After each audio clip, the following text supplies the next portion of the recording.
আলহামদুলিল্লাহ, প্রশাসনের লোকজন এখন স্টেশন রোডে যারা উপরে নামবে এদের জন্য কোনো অসুবিধা নেই।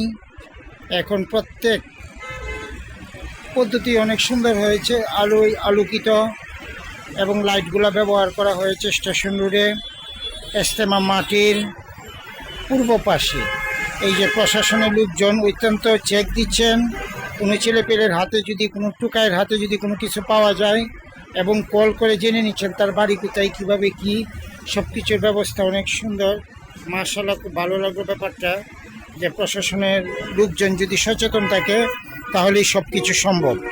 এই জন্য আমরা বাংলাদেশের প্রশাসনকে অনেক শুকরান, অনেক ধন্যবাদ জানাই। আল্লাহ তাআলা এই ব্যবস্থাটা যেন প্রত্যেক আবদুল্লাপুর এবং টঙ্গীর মাঠের এই পাশে সবখানি যেন জারি থাকে। এই ব্যবস্থা যেন হয়েছে আমরা ভালো মনে করি।